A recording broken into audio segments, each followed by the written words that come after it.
Hola, ¿cómo están? Vamos a tratar el tema de arbitraje comercial. Vamos a tocar distintos temas que tienen que ver con la práctica y con la teoría del derecho arbitral. Empezaremos hablando de naturaleza jurídica del arbitraje, un poco también de conceptos,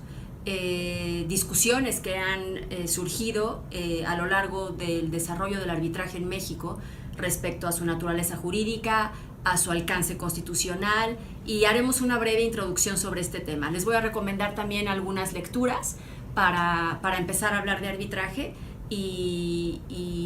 interesarse cada vez más en este tema. Más adelante tocaremos la piedra angular del arbitraje, que es principalmente el acuerdo de voluntades, es decir, el pacto arbitral, y de qué manera puede manifestarse, ya sea en una cláusula arbitral o en un compromiso arbitral. Ese será nuestro segundo tema. Ahí también tocaremos algunos aspectos de fundamento legal, de qué manera está regulado el arbitraje comercial en México y cuáles son los ordenamientos que cualquier persona que se involucra en un arbitraje, ya sea el árbitro, el abogado de parte o las propias partes, deben tener en cuenta. En tercer lugar, hablaremos del tribunal arbitral y de cómo se compone, cómo se integra, de qué manera se designan a los árbitros, de qué manera se eligen árbitros, cuáles son las características que tienen los árbitros, e incluso podríamos tratar algunos temas de cómo convertirse en un árbitro o cómo incursionar en la materia arbitral. El cuarto tema serán los elementos procesales que están establecidos en el acuerdo arbitral y que de alguna manera se van desarrollando en el procedimiento arbitral, como puede ser la elección del lugar del arbitraje, el derecho aplicable al fondo, el idioma del arbitraje, las reglas aplicables al procedimiento, etc. En quinto lugar, hablaremos un poco más del arbitraje institucional como un tipo de arbitraje que se utiliza mucho en los últimos años y que es el más recurrido, ¿no? Porque veremos que también existe el arbitraje ad hoc, pero que el arbitraje institucional es el que más se utiliza. Y tocaremos cuáles son sus puntos más importantes, como el acta de emisión, como la revisión que lleva a cabo la institución del laudo, la manera en que se notifican las comunicaciones entre la institución, el árbitro y las partes, etc. Y finalmente hablaremos de la resolución arbitral, que es el laudo, y cuáles son los procedimientos que pueden de alguna manera afectar o favorecer su ejecución, como puede ser el juicio de nulidad o el juicio de ejecución del laudo arbitral, que son juicios específicamente regulados en el título cuarto del libro quinto del Código de Comercio y que se refiere y que se titula Juicio Especial de Transacciones Comerciales y Arbitraje. Estos son los 6 temas que tocaremos para entrar en el arbitraje comercial. Y bueno, como saben, cada uno de estos temas da lugar a módulos muy desarrollados, a lecturas, a ejercicios, y realmente puede dar lugar a discusiones interesantes y a clases mucho más largas, pero en este caso vamos a tocar cada uno de estos de una manera muy general para que ustedes entiendan cómo es el arbitraje, en qué consiste y cómo pueden empezar a participar en él si es un tema que les parece interesante. Bien, entonces empezando con el primer tema, que es la naturaleza jurídica del arbitraje, ha habido distintas discusiones en este punto. Hay quien considera que el arbitraje es un procedimiento equivalente al procedimiento jurisdiccional. Existe una corriente importante respecto a este punto de vista y que la defienden autores como Carneluti, como Carnacci, como Rocco, como otros autores de este tipo de corrientes que justamente lo que sostienen es que el arbitraje es un procedimiento que emana de una delegación de facultades por parte del Estado, es decir, es el Estado el que delega esa facultad en los árbitros para resolver la controversia y por lo tanto se entiende como si fuera un equivalente jurisdiccional y al árbitro como un sustituto del juez. Es decir, no son las partes quienes confieren a los árbitros este poder, sino que se trata de un poder jurisdiccional que ellas mismas no tienen y que por lo tanto no pueden delegar y que solamente puede ser delegado por el propio Estado.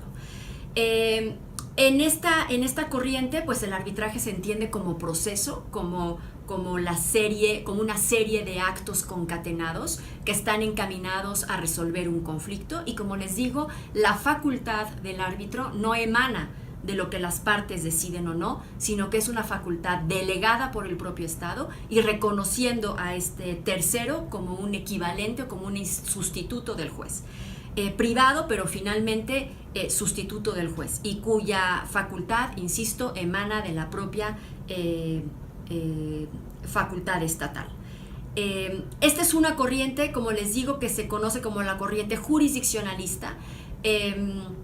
la menos seguida y la menos respetada, por decirlo de alguna manera, en estos momentos, porque hoy por hoy el arbitraje se entiende más como un procedimiento privado que emana de la voluntad de las partes. Y aquí es en donde surge la segunda corriente, que es la corriente contractualista, principalmente sostenida por Chiovenda y por expertos en derecho privado, y que justamente determinan que la facultad del árbitro no emana de una delegación por parte del Estado, del poder estatal, sino de la propia voluntad de las partes. El árbitro actúa con fundamento en un acuerdo de voluntades y por lo tanto solamente es árbitro en el caso concreto, para las partes que lo han designado para el caso concreto, y su facultad inicia al momento en que es designado, sus funciones inician al momento en que es designado y terminan al momento en que dicta un laudo. Desde este punto de vista, el árbitro no realiza una actividad jurisdiccional, entendida esta como la actividad jurisdiccional propia del Estado, que integran los conceptos de nocio, de judicio, de imperium, que todos ustedes conocen desde el punto de vista de derecho procesal. En esta corriente, el árbitro únicamente resuelve un conflicto. De hecho, en esta corriente se oponen, o los que sostienen que el arbitraje es un contrato, se oponen a llamarlo como un proceso o a referirse a él como una autoridad, sino como un tercero que resuelve un conflicto, no que imparte justicia, no que ejerce una actividad jurisdiccional, sino únicamente que resuelve un conflicto. Y sobre todo porque sostienen, y así es finalmente la historia o la forma en que hoy se practica arbitraje, de alguna manera le ha dado la razón a esta corriente, y es que el árbitro carece de imperio y solamente tiene esa facultad para conocer del asunto que las partes mismas le confieren, y la posibilidad de juzgarlo, es decir, de aplicar un conjunto de normas y una serie de ordenamientos al caso concreto para resolver el conflicto. Pero una vez que dicta su laudo, no tiene facultades para obligar a las partes a ejecutarlo, ni tiene facultades para tomar ciertas medidas que estén encaminadas a la ejecución del laudo. Si eso sucede, es decir, si es necesario cierta fuerza o ciertas medidas para que el laudo dictado por los árbitros se cumpla, tendrá la parte favorecida que ir al juez y pedir que sea el juez el que de alguna manera impregne el laudo de ese imperium, lo reconozca y entonces pueda ser ejecutado de manera coercitiva. Insisto, según esta corriente, el árbitro no es un funcionario del Estado, no tiene jurisdicción ni propia ni delegada, sus facultades derivan exclusivamente de la voluntad de las partes. Obviamente, estas son las dos teorías, digamos, extremas, y existen ahora teorías eclécticas que de alguna manera determinan que el arbitraje o combinan ambas corrientes, pues el arbitraje surge de la voluntad de las partes y en ese sentido es un contrato, pero en efecto